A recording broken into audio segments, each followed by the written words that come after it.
Magandang gabi po sa inyo, Ma'am Marie, at sa mga walang sawa pong nakikinig sa THS Tagalog Horror Stories.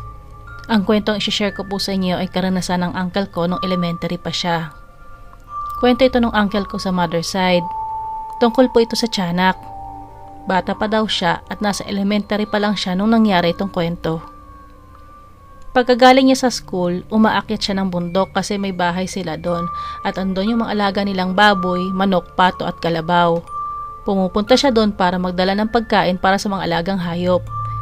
Hindi naman siya natatakot kasi nandun naman ang tatay niya na nagtatrabaho at nagbabantay sa mga alagang hayop maghapon. Bitbit niya yung pagkain ng hayop sa isang timba nang umakyat na siya ng bundok. Nasa kalagitnaan pa daw siya ng paglalakad papunta sa bundok at may madadaanan siyang puno ng kawayan. Mga alas 4 pa lang yun ang hapon at dahil maraming puno, medyo madilim doon sa dinadaanan niya. May narinig siyang huni na parang paos na ibon na nanggagaling dun sa likod ng kawayan. At dahil bata pa siya at maloko, ang ginawa niya, ginaya niya daw yung huni nito.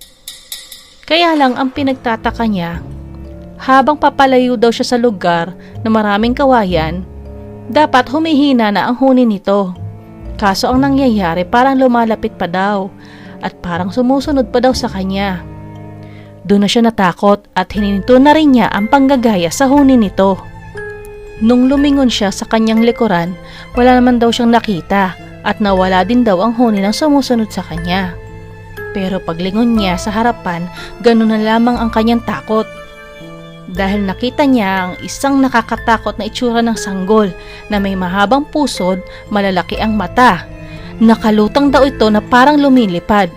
Sa sobrang takot, kumaripas siya ng takbo pababa ng bundok, pero sinusundan siya kasabay ng parang paos nitong huni. Lahat ng dala niyang pagkain para sa hayop na nasa timba ay natapon, pero hindi na niya maisip na bitawan yung timba. Nang malapit na daw siya sa unang bahay na nakita niya, nawala na yung huni, at paglingon niya ay wala na rin yung sumusunod sa kanya.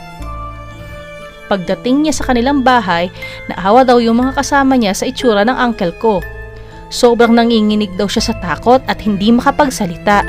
Yung dala niyang balde na pinaglagyan ng pagkain ng hayop, bitbitan na lang yung naiuwi niya. Mismong balde, wala na.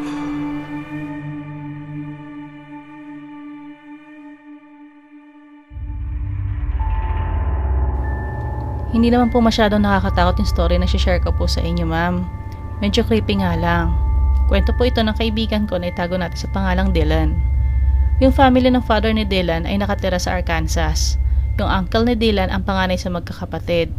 Kahit 9 years old pa lang siya ay pinapayagan na siyang mag-uli sa loob ng kagubatan ng kanyang mga magulang.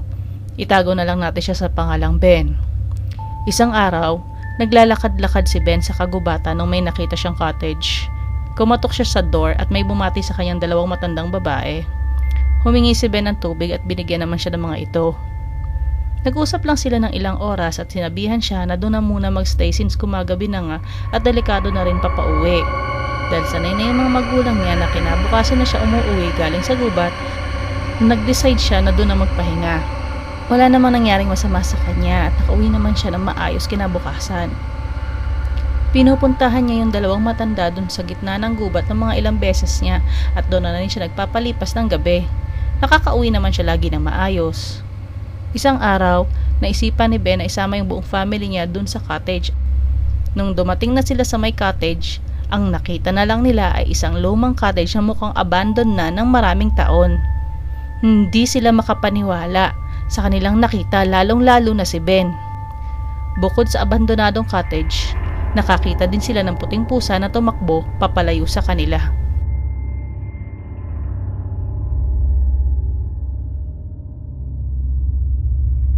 Magandang gabi po sa inyo, Ma'am Marie, at sa lahat po ng inyong mga tagapakinig. Itago niyo na lang ako sa pangalang Liz. 33 years old po ako ngayon, pero yung story na i-share ko po sa inyo ay nangyari nung teenager pa lang po ako. Nakatira po kami ngayon sa isang village dito sa Chicago. Medyo tahimik po yung lugar kasi malapit po kami sa police station at bihira po ang krimen dito sa lugar namin. Once in a blue moon po nangyayari ang krimen dito. Boring nga lang po dito sa lugar namin. Isang gabi nang hangout po kami sa parke kasama po mga friends namin at mga kakilala. Meron po kasing gubat dun sa park at sa gubat na yon ay may katabing playground at sapa. Meron pong dalawang tulay dun sa park. Ang isa po ay gawa sa kahoy na madalas gamitin ng mga namamasyal at ang isa naman po ay gawa sa bato na bihira pong daanan kasi nasa loob po siya ng gubat. Tumambay kami sa mga swing dun sa playground habang nagkukwentuhan. Ang ganda pa ng sikat ng buwan ng oras na yun kaya enjoy na enjoy ko pa ang pakikipagkwentuhan. Doon sa playground kitang-kita ko pa ang view ng forest. May napansin akong figure doon sa dulo ng forest. Kulay itim siya. Parang gumagapang siya palabas ng forest. Napansin ko din na mahaba ang kanyang mga braso. Para bang pinipilit niyang umalis ng sapa. Mas maitim pa siya kaysa sa dilim ng gabi. Napatitig lang ako doon sa weird na creature. Pero napansin kong hindi na ito gumagalaw. Bigla akong nakaramdam ng takot. Paano kung sugurin kami bigla ng nilalang na yon? Pinagmasdan ko din ng mga kaibigan ko, pero tingin ko wala naman silang napansing kakaiba. Ako lang siguro nakakita dun sa nilalang na yon. Nung binalikan ko ng tingin yung creature, wala na siya. Tapos bigla ba naman binanggit ng kasama ko yung urban legend tungkol sa tulay na bato? Sinabi niya sa amin na may mga batang namatay daw dun sa Rock Bridge. Biruin mo, nakakita na nga ako ng maligno tapos makakarinig pa ako ng ganong kwento. Kahit takot na ako, hindi ko na lang kinuwento sa mga kasama ko ang nakita ko. Inisip ko na lang na baka imahinasyon ko lang yon. Pero simula nun, bihira na akong pumunta sa parke. Doon sa nilalang na nakita ko, kung totoo ka man, sana hindi na kita makitang muli.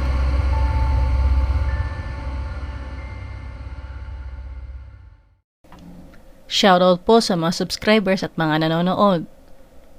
Kurt Discovery, Berinayan Channel, Lance TV, RRJ TV, Ang General. Thank you Lady Andane and Loli Bambo of Reddit for sharing your stories with us. Nagpapasalamat din po ako sa Pinoy Exchange Forum dahil po shinare po nila kanilang horror stories dito sa ating channel. Credits din po kay Aswell3.